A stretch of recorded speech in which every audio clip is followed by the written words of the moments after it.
अस्सलामुअलैकुम, जीटीवी न्यूज के साथ मैं हूं फाइका मौजम और मैं हूं गौहर इशरात। हेडलाइंस आपने जानी। बुलेटिन का आगाज करेंगे वर्ल्ड कप T20 खेलों के मैदान की खबरों से और आपको बताएंगे T20 वर्ल्ड कप की ट्रॉफी किसके हिस्से में आएगी। फैसला आज दुबई में हो जाएगा। T20 वर्ल्ड कप का फाइनल दुबई क्रिकेट स्टेडियम में ऑस्ट्रेलिया और न्यूजीलैंड की टीमों के दरमियान आज खेला जाएगा। तफसीलात इस रिपोर्ट में देखिए।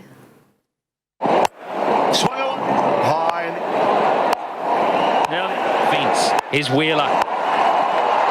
Not now. T20 world cup का ताज किसके सर सजेगा, फैसला आज दुबई में होगा। ऑस्ट्रेलिया और न्यूजीलैंड की टीमों के दरमियान T20 वर्ल्ड कप का फाइनल आज दुबई क्रिकेट स्टेडियम में होगा। सनसनीखेज मुकाबला पाकिस्तानी वक्त के मुताबिक शाम 7 बजे शुरू होगा। शायकीन को मिचेल मार्श, केन विलियमसन और जिमी नेशम से चौकों छक्कों की उम्मीद है, जबकि ऑस्ट्रेलिया के पास भी David Warner, Aaron Finch, Maxwell और स्टोइनिस की सूरत में खतरनाक बल्लेबाज मौजूद हैं, जो कीवी बॉलर्स के लिए मुश्किलात खड़ी कर सकते हैं। न्यूजीलैंड इंग्लैंड को सेमीफाइनल में जेर करके फाइनल में पहुंची, जबकि ऑस्ट्रेलिया ने पाकिस्तान को शिकस्त दी थी। और बिलाखिर सिक्योरिटी का मसला हल हो ही गया। शायकीन क्रिकेट के लिए बड़ी खबर आ गई। न्यूजीलैंड क्रिकेट टीम अगले साल पाकिस्तान का दौरा करेगी। पीसीबी के मुताबिक न्यूजीलैंड क्रिकेट बोर्ड ने दौरा पाकिस्तान की यकीन दहानी करा दी है। इस हवाले से मज़ीद तफसीलात जानने के लिए हमने राब्ता किया है अपनी नुमाइंदा सबा पाशा से। जी सबा, बताइएगा क्या कोई यकीन दहानी कराई गई है न्यूजीलैंड क्रिकेट बोर्ड की जानिब से?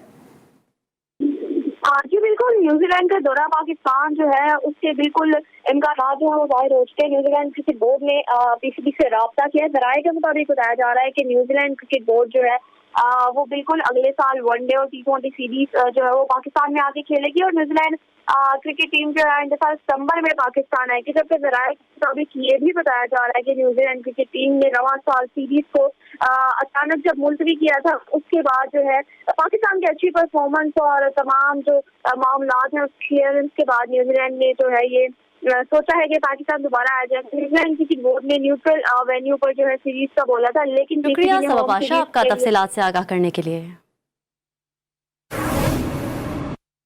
टेस्ट क्रिकेटर इफ्तिखार अहमद ने कौमी स्क्वाड ज्वाइन कर लिया। कहते हैं कि लड़कों का एतमाद बुलंद है।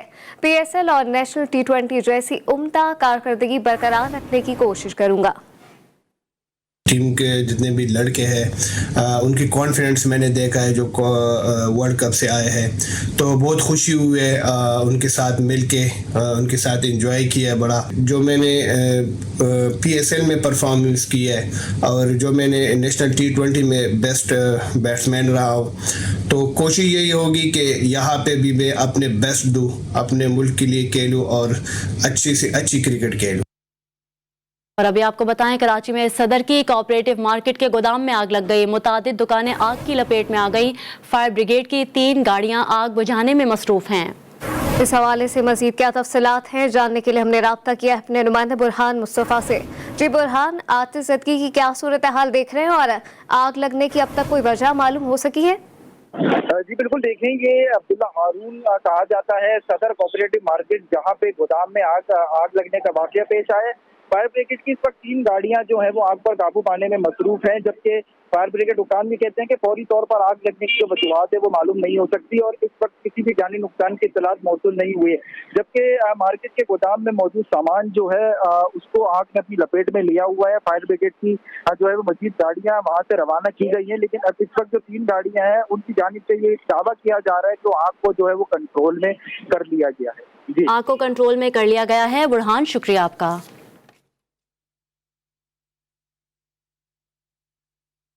PTI ने हुकूमत संभाली तो बहुत सी मुश्किलात का सामना था। कोरोना की वजह से हमारी मईशत को मनफी असरात का सामना करना पड़ा। तरक्की करने के लिए कम अज कम 20 से 30 साल का अरसा दरकार है। मुशीर खजाना शौकत तरीन ने पेशगोई कर दी। कराची में तकरीब से खिताब में कहा कि हमारे पास डॉलर नहीं थे तो IMF के पास जाना पड़ा। शौकत तरीन ने मजीद कहा कि 40 लाख घरानों को अपने पैरों पर खड़ा करना हमारा हदफ है। मजीद कहा, आलमी मार्केट में पेट्रोल की कीमत में इजाफा हुआ तो पाकिस्तान में भी होगा। दौड़ संभाली तो कुछ क्राइसिस थे, करंट अकाउंट का क्राइसिस था और डॉलर्स हमारे पास थे नहीं, तो तगोदाव तो की डॉलर जमा करने के लिए, लेकिन फिर IMF प्रोग्राम में चले गए और IMF प्रोग्राम आपको मालूम है सख्त होता है। कोविड ने इकॉनमी को नेगेटिव टेरिटरी ले गए, 0.5% ग्रोथ रेट नेगेटिव हो गया। लेकिन जिस तरीके से कोविड को प्राइम मिनिस्टर इमरान खान ने हैंडल किया, उसकी दाद तो पूरी दुनिया ने उनको दी। हमें कोई तकरीबन 15 से 20 लाख और उससे भी थोड़ा ज़्यादा नौकरियां चाहिए हर साल, क्योंकि हमारी आपको मालूम है 60% जो हमारी पॉपुलेशन है वो 30 साल से कम है। हमें तरक्की चाहिए कम से कम 20 से 30 साल तक। हम कोशिश यही कर रहे हैं कि आपको और ये हमारे जो आम आदमी को उसको सहूलत दें। कामयाब पाकिस्तान प्रोग्राम जो इंट्रोड्यूस अभी बिल्कुल लॉन्च हो गया है और बल्कि अगले 2-4 दिनों में लोन भी मिलना शुरू हो जाएंगे। कामयाब पाकिस्तान प्रोग्राम भी है, एहसास राशन प्रोग्राम भी है और सेहत कार्ड भी है। तो और ये सारी चीज़ें जो है मिल के हम चाहेंगे कि आम आदमी की तकालीफ को हम कम से कम वो कर सकते हैं, मतलब दूर करें। मुल्क में बढ़ती महंगाई पर पाकिस्तान पीपल्स पार्टी के चेयरमैन बिलावल भुट्टो जरदारी ने हुकूमत को तनकीद का निशाना बनाया है। चेयरमैन पीपी ने एक बयान में कहा कि घटती आमदनी और बढ़ती महंगाई के बहरान को रोकने के लिए इमरान खान अमली इकदाम करें या घर जाएं। इमरान खान हर बहरान पर नोटिस लेकर आखिर में मैं क्या करूं का ऐलान करके नए बहरानों को पैदा करना शुरू हो जाते हैं। आज मुल्क में आम आदमी महंगाई की वजह से परेशान है और इसकी सिर्फ एक वजह इमरान खान की नाअहली है। बड़ी बड़ी बातें करके इक़्तिदार हासिल करने वाले इमरान खान के पास बहरान के हल के लिए कोई विजन नहीं है और ना ही कोई मंसूबा है। चेयरमैन बिलावल भुट्टो जरदारी ने कहा कि कौम महंगाई की सूरत में तब्दीली की खौफजदा सूरत हाल में मुब्तला है। सरबराह मजलिस वहदतुल मुस्लिमीन अल्लामा राजा नासिर अब्बास ने इस्लामाबाद में न्यूज़ कॉन्फ्रेंस करते हुए कहा कि पाकिस्तान की माशी हालत काफ़ी हद तक बिगड़ चुकी है। महंगाई आसमान से बातें कर रही है, दिहाड़ीदार तबका आखिर कहाँ जाए। उन्होंने मजीद कहा कि अभी पेट्रोल मजीद महंगा होने का इम्कान है। अवाम महंगाई के बोझ तले दब चुके हैं। इस वक्त महंगाई है कि रुकने का नाम नहीं ले रही। आप देख रहे हैं क्या सूरत हाल बनती चली जा रही है। गरीब कहाँ जाए? वो लोग जो दिहाड़ीदार हैं वो कहाँ जाएं? वो लोग जो तनख्वाहदार हैं कहाँ जाएं? यहीं से करप्शन जन्म लेती है। जब अखराजात के साथ इनकम मीट ना करे, आपस में उनका तवाज़ुन ना हो, तो करप्शन जन्म लेती है। खैबर पख्तूनख्वा हुकूमत का 3 रोज़ा डिजिटल यूथ समिट खत्म हो गया। वफाकी वज़ीर मनसूबाबंदी असद उमर कहते हैं गुज़िश्ता बरस IT बरामदात में 47% इजाफा हुआ था और जिस तेज़ी से IT का शोबा तरक्की कर रहा है, तवक्को है कि बहुत जल्द IT बरामदात $3 अरब तक पहुँच जाएंगी। असद उमर ने मजीद क्या कहा, ये जानने के लिए हमने राब्ता किया है नुमाइंदा पेशावर नवाब शेर से, जो इस वक्त असद उमर के साथ ही मौजूद है। जी नवाब, बताइएगा असद उमर का समिट और IT बरामदात के हवाले से मजीद क्या कहना है? जी बिल्कुल, पेशावर में 3 रोज़ा डिजिटल समिट जो है वो इख्तिताम पजीर हो गया। मेरे साथ इस वक्त वफाकी वज़ीर असद उमर साहब मौजूद है, उनसे इस हवाले से बात करते। सर जी, इससे नौजवानों को कितना फ़ायदा पहुंचेगा, मुल्क को क्या फ़ायदा पहुंचेगा?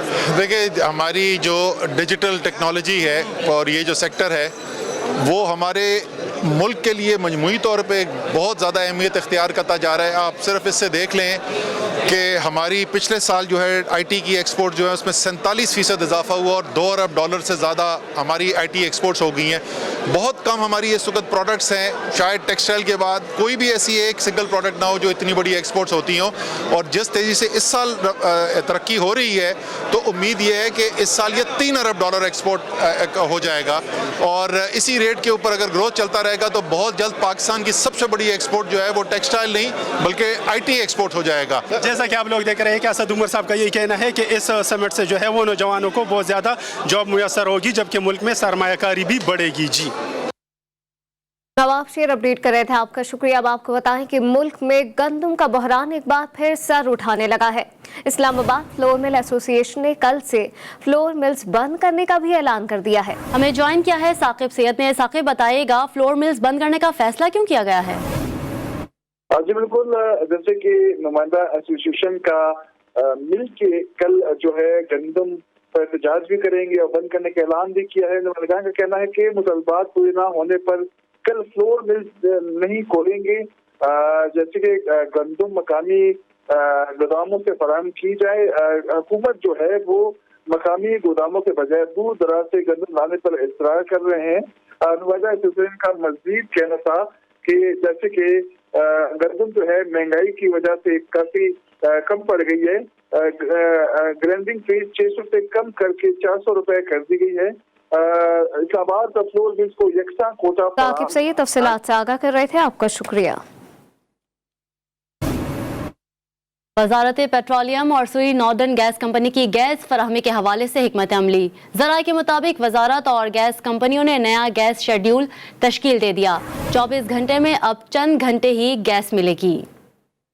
एक बार फिर बताएं आपको, वजारत पेट्रोलियम और सुई नॉर्दर्न गैस कंपनी की गैस फराहमी के हवाले से हिकमत अमली सामने आई है। ज़राए के मुताबिक वजारत और गैस कंपनियों ने नया गैस शेड्यूल तश्कील दे दिया। बराह रास्त आपको लिए चलेंगे दुबई स्टेडियम, जहां न्यूजीलैंड और ऑस्ट्रेलिया के दरमियान टॉस जारी है। Heads it is from Aaron Finch. It is a head. We'll have a bowl, bro. Aaron, you've won the toss. What are you going to do? We're going to have a bowl first, mate. What do you make of this surface? It looks a little bit drier than the one we played on the other night, but I don't think it'll change. I think it might skid with the new ball, and then hopefully it stays that way. What is your team news? Same team, mate. You look like you've got better with every game, and that win against Pakistan must give you a lot of confidence. Yeah, it does. I thought the way that we kept hanging in the contest until really deep, and then obviously a bit of a special partnership right towards the end, but to really hang in there was crucial for us. Tell us about Adam Zampa. Quiet performer, just goes about his business in those middle overs. Those 4 overs vital for you. Yeah, they are. He's been super for a long time in the shortest formats of the game. He's had a wonderful tournament, so hopefully that can continue tonight. He loves the contest. You've had a good record in knockout games against New Zealand. Does that mean anything on a big occasion like this? No, when it's a new format, it's a new tournament, it's a new team, different players, it turns over so much. I don't think it carries any weight. From where you were and the fact that you don't get your team together that often, to go on and win this, that would be a special achievement, wouldn't it? Yeah, absolutely. We've put ourselves in a good position to do that, so that's all you can ask. Good luck this evening. Thanks, mate. All the best, bro. Kane, you've lost the toss. Can you convince your team you can win from this position of losing the toss? Yeah, we would have done the same, but it looks like a reasonable surface, and who knows about the dew, but important we focus on our task at hand, and that's with the bat first and try and get a competitive total. And what is your team news? We've got the one obvious change with Devon Conway injured and Tim Seifert comes in. How much of a massive blow is that for Devon Conway? Such a big occasion to miss out on a final. Yeah, it's a real shame, one of those freak things, and I guess everybody will learn a bit of a lesson from that, but as a team it's moving on real quick and focusing on the challenge that we've got in front of us, which is a very strong Australian side. Against England, you had to look after Mitchell Santner a little bit because of the left-handers. Do you see more of a role for him on this surface against Australia? Yeah, Mitch is a world-class operator, so we always see him working for us in whatever team that we have. Just in that game, it didn't quite work out that he bowled his overs, but that's the way it goes. I know you don't like to look too far ahead, but it would be a great achievement. World Test champions, World T20 champions, that would be special. New Zealand बमुकाबला Australia. Team Australia का toss जीतकर fielding का फैसला। Cricket का सबसे बड़ा event आज Dubai international stadium में खेला जाएगा। खबरों के सिलसिले को आगे बढ़ाते हैं। आपको बताएं, पार्लियामेंट में मुत्तहिदा अपोजिशन की स्टीयरिंग कमेटी का अहम इजलास हुआ। एक बार फिर बताएं आपको, पार्लियामेंट में मुत्तहिदा अपोजिशन की स्टीयरिंग कमेटी का अहम इजलास हुआ। मुत्तहिदा अपोजिशन ने स्पीकर को खत लिखकर मुशतरका पार्लिमानी इजलास में कानून साजी का दुरुस्त तरीका बताया। खत में कहा गया है कि ये मुजव्वज़ा कानूनी मुसव्वदात पार्लियामेंट के मुशतरका इजलास के हवाले हो चुके हैं। इन हालात में कानून साजी के लिए तश्कील करदा आपकी कमेटी का मकसद ही फौत हो चुका है।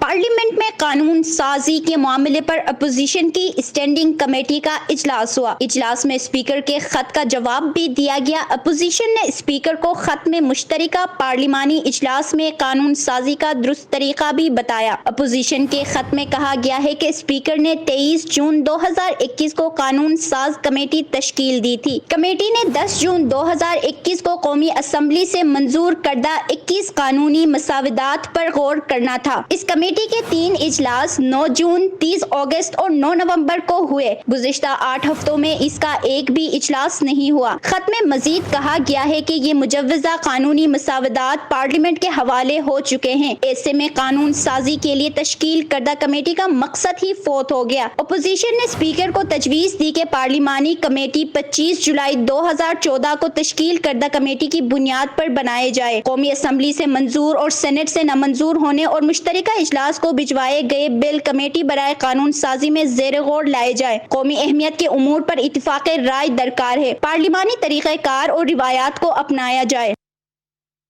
इंतखाबी इस्लाहात इमरान खान या तहरीक इंसाफ का एजेंडा नहीं, ये एक कौमी एजेंडा है। वफाकी वज़ीर इत्तलात फवाद चौधरी ने अपने ट्विटर पैगाम में कहा कि तमाम सियासी जमातें इंतखाबी इस्लाहात के लिए आगे बढ़ें। अगर ऐसा हुआ तो सियासी निज़ाम की बहुत बड़ी कामयाबी होगी। ऐसे इंतखाबी निज़ाम तरतीब दिया जाए जिसके तहत तमाम क़यादत इंतखाबी नताइज पर एतमाद करे। इमरान खान ने हर कौमी एजेंडे को मुतनाज़ा बनाया। इमरान साहिब आप सिर्फ इलेक्शन चोरी चाहते हैं। मुस्लिम लीग नून की तर्जुमान मरियम औरंगजेब का फवाद चौधरी के बयान पर रद्द अमल सामने आ गया। कहा कि आपके अलावा सियासी जमातें इंतखाबी इस्लाहात चाहती हैं। डस्का इलेक्शन की रिपोर्ट के मुताबिक इमरान साहिब इलेक्शन चोर हैं। रिपोर्ट के बाद आपकी शफाफियत इस्लाहात का पाकिस्तान को पता चल गया। जब नंबर पूरे नहीं हुए तो तमाम सियासी जमातें याद आ गईं। मरियम औरंगजेब ने कहा कि आवाम को आपका इंतखाबी एजेंडा नहीं, इस्तीफा चाहिए। आप कानून साजी की नहीं, घर जाने की तैयारी कीजिए।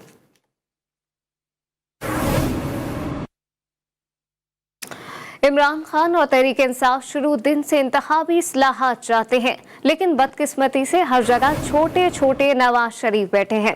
मामले खुसूसी शहबाज गिल का ट्विटर पैगाम कहा कि कोई धांधली से इलेक्शन जीतना चाहता है तो किसी को टेक्नोलॉजी का खौफ है। कोई कौमी इत्तफाक राय के जरिए एहतसाब का मुखालिफ, लेकिन इमरान खान वक्त का धारा बदल कर ही रहेंगे। और मेरे खिलाफ करप्शन साबित कर दे, सियासत छोड़ दूंगा। मुस्लिम लीग नून के सेक्रेटरी जनरल एहसन इकबाल का मुखालिफिन को चैलेंज। नारोवाल में जलसे से खिताब में कहा, नाअहल और नालायक इमरान खान ने पाकिस्तान के तमाम मंसूबों को तबाह कर दिया।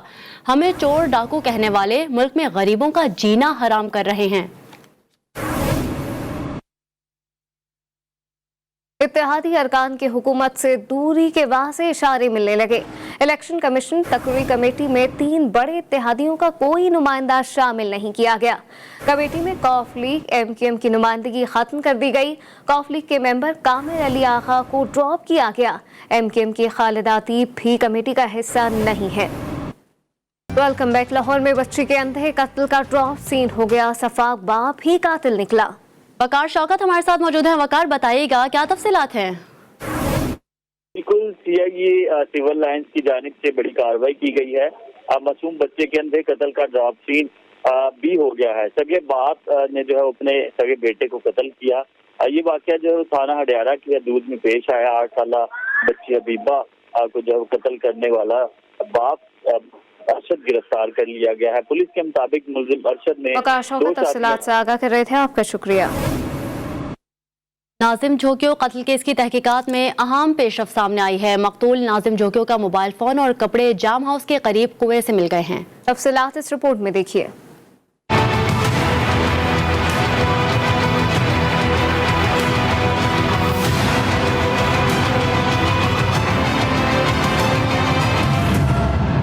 नाजिम जोखियों कत्ल केस की तहकीकात में अहम पेशरफ, मकतूल का मोबाइल फोन और कपड़े जाम हाउस के करीब कुएं से मिल गए।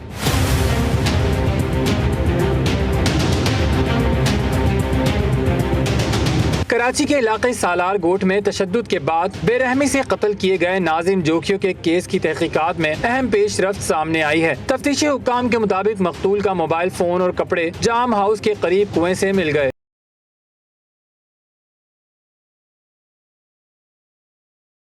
तफ्तीशी हुक्काम के मुताबिक कत्ल के बाद मोबाइल फोन और कपड़े कुएं में फेंक कर कुएं में आग भी लगाई गई थी। तफ्तीशी हुक्काम का कहना है कि मोबाइल फोन काफी हद तक जल चुका है। मोबाइल फोन और कपड़े फोरेंसिक ऑडिट के लिए पंजाब फोरेंसिक लेबोरेटरी भेजे जाएंगे। केस की मजीद तफ्तीश फोरेंसिक रिपोर्ट आने के बाद ही आगे बढ़ेगी।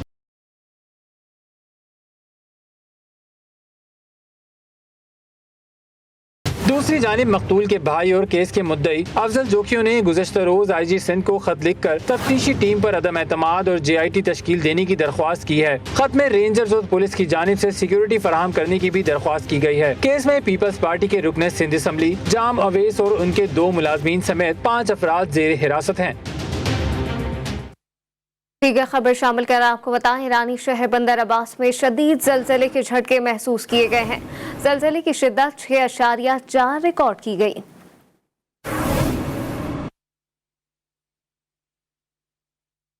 Higher education commission zone G inter university volleyball qualifying round शुरू हो गया।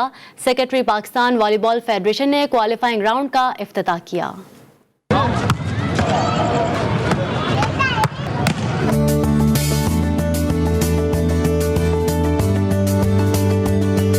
इफ्तिताही match Khokhar club Shah Faisal town में खेला गया। जोन जी क्वालिफाइंग राउंड में 5 जामियात की टीमें शिरकत कर रही हैं। 5 टीमें आई हैं, उनके आज से हमारे मैचेस स्टार्ट हो गए हैं, कल होंगे, फिर इसके परसों हमारे पास यहाँ पे फाइनल होगा और इसके फाइनल राउंड जो है वो इस्लामाबाद में है, इसलिए HEC ने जो वहाँ पे फाइनल राउंड करा था उसकी वजह से हमें थोड़ा सा जल्दी कराना पड़ा। मेहमान खुसूसी का कहना था कि कॉलेजेस और जामियात से ही नया टैलेंट सामने आता है। बिल्कुल ऐसी चैंपियनशिप इनको करानी चाहिए, जोनल वाइज भी और वैसे जो होती है, और ज़्यादातर लड़के यहीं से पहले निकलते थे। जब 72 से मैं देखते हुए आ रहा हूँ इसको, तो यूनिवर्सिटी कॉलेजेस से ही निकलते थे और ये अच्छा है कि चैंपियनशिपें होती हैं तो इसी के अंदर से आपके पास टैलेंट आता है, स्कूल से लेकर कॉलेज से लेकर यूनिवर्सिटी। खिलाड़ियों ने भी इवेंट को खुशाइंद करार दिया। HEC ने ये इतना अच्छा टूर्नामेंट करा है और इसमें अच्छी खासी यूनिवर्सिटीज़ ने पार्ट लिया है, तो ये बहुत एक अच्छी अपॉर्चुनिटी है कि हम लोग स्पोर्ट्स की तरफ भी ज़्यादा मुतवज्जो हो। इसी तरह टैलेंट बाहर आता है, यूनिवर्सिटीज़ के टूर्नामेंट, स्कूल्स के टूर्नामेंट, फिर इसी तरह बच्चे आगे बढ़ते हैं। जब इन टूर्नामेंट्स, जैसे आज वॉलीबॉल का टूर्नामेंट था, तो इसी से बच्चे आगे जब खेल को फ़रोग़ दी जाती है तो ही नया टैलेंट बाहर आता है। जामिया कराची ने मद्दे मुकाबिल IOBM यूनिवर्सिटी को स्ट्रीट सेट्स में 0 के मुकाबले में 2 पॉइंट से शिकस्त दी। न्यूज़ बुलेटिन में फिलवक्त इतना ही। एक ब्रेक के बाद हाजिर होंगे हेडलाइंस के साथ। देखते रहिए GTV न्यूज़।